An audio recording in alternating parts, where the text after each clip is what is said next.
بندگی کی بنیادی شرط تعظیم۔ نبی صلی اللہ علیہ وآلہ وسلم کی تعظیم کا حکم۔ یہودی جب آپ صلی اللہ علیہ وآلہ وسلم کی مجلس میں بیٹھتے اور کوئی بات سمجھ میں نہ آتی تو آپ کو اپنی طرف متوجہ کرنے کے لیے رائنا کہتے، جس کا مطلب ہے کہ ہم سمجھ نہ سکے بات دوبارہ دہرا دیں۔ مسلمان بھی یہی لفظ استعمال کرتے تھے، لیکن یہودی اور منافقین اپنے تکبر، تعصب اور حسد کی وجہ سے منہ دبا کر اور چبا کر لفظ رائنا کہتے، جس کا مطلب یہ ہے کہ اے ہمارے چرواہے۔ مسلمانوں کو قرآن میں رائنا کے بجائے انظرنا کا لفظ استعمال کرنے کا حکم دیا گیا، کیونکہ دونوں کے معنی ایک ہی ہیں، اور اس طرح یہودیوں کی اس شرارت کو ختم کر دیا گیا۔ اللہ فرماتا ہے، اے ایمان والو، رائنا نہ کہا کرو، بلکہ اس کے بجائے انظرنا کہہ لیا کرو، اور بات کو اول ہی توجہ سے سنا کرو، اور کافروں جو اللہ اور اس کے رسول کی تعظیم نہیں کرتے کے لیے دکھ دینے والا عذاب ہے۔ یہودیوں اور منافقین کا اعتراض یا تعظیم نہ کرنے کی وجوہات۔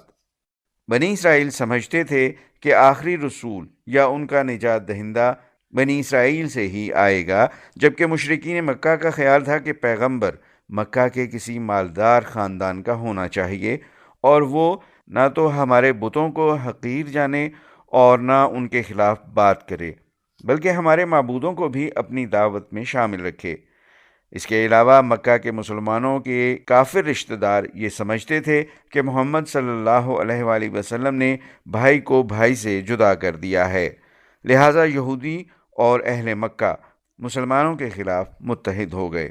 قرآن مجید میں ان کے بارے میں ارشاد باری ہے، جو لوگ کافر ہیں، خواہ اہل کتاب سے ہوں یا مشرکین سے، ان میں سے کوئی بھی یہ نہیں چاہتا کہ تم پر یعنی اہل ایمان پر تمہارے پروردگار کی طرف سے کوئی بھلائی یعنی ہدایت قرآن مجید اور محمد صلی اللہ علیہ وآلہ وسلم کی صورت میں نازل ہو، اور اللہ تو جسے چاہتا ہے اپنی رحمت سے خاص کر لیتا ہے، اور وہ بڑا فضل کرنے والا ہے۔ اعتراض۔ یہودیوں کو ایک اعتراض یہ بھی تھا کہ قرآن تورات کی طرح ایک ہی بار میں نازل کیوں نہیں ہوا۔ یہ بات سمجھنے کی ہے کہ تمام پیغمبروں کا دین ہمیشہ ایک ہی رہا ہے، البتہ شریعتیں، ماحول، رجحانات، تعلیمی اور عقلی معیارات، تمدنی اور معاشی ترقی کے لحاظ سے حکمت عملی میں فرق رہا ہے۔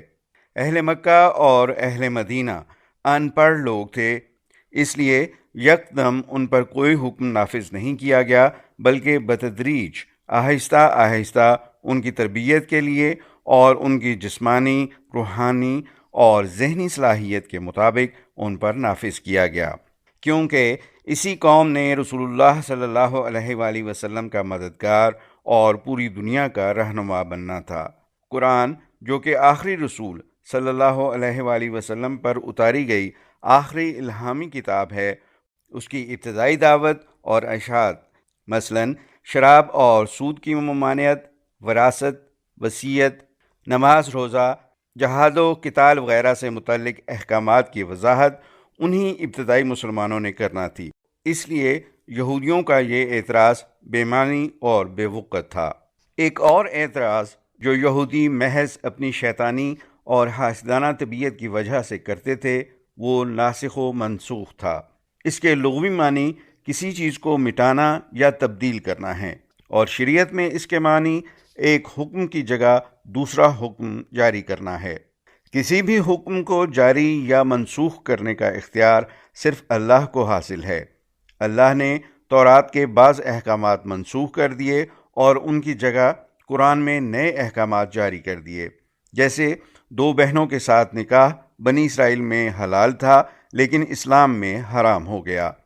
اسی طرح اور بہت سے احکام ہیں، حتیٰ کہ بعض اوقات قرآنی احکام بھی منسوخ ہوئے اور ان کی جگہ نئے حکم آ گئے۔ بہرحال اللہ نے اس آیت میں یہودیوں کے اس اعتراض کو بالکل رد کر دیا ہے۔ ہم جس آیت کو منسوخ کر دیں یا بھلا دیں تو اس جیسی یا اس سے بہتر آیت لاتے ہیں۔ کیا آپ جانتے نہیں کہ اللہ ہر چیز پر قادر ہے؟ چونکہ اللہ ہر چیز پر قادر ہے اور کائنات کی ہر شے کی ملکیت اور اختیار صرف اللہ کو حاصل ہے، اس لیے مزید تنبیہ کی جا رہی ہے۔ کیا آپ یہ نہیں جانتے کہ آسمانوں اور زمین کی فرما روائی اللہ ہی کے لیے ہے، نیز یہ کہ اللہ کے سوا تمہارا کوئی والی اور کوئی مددگار نہیں۔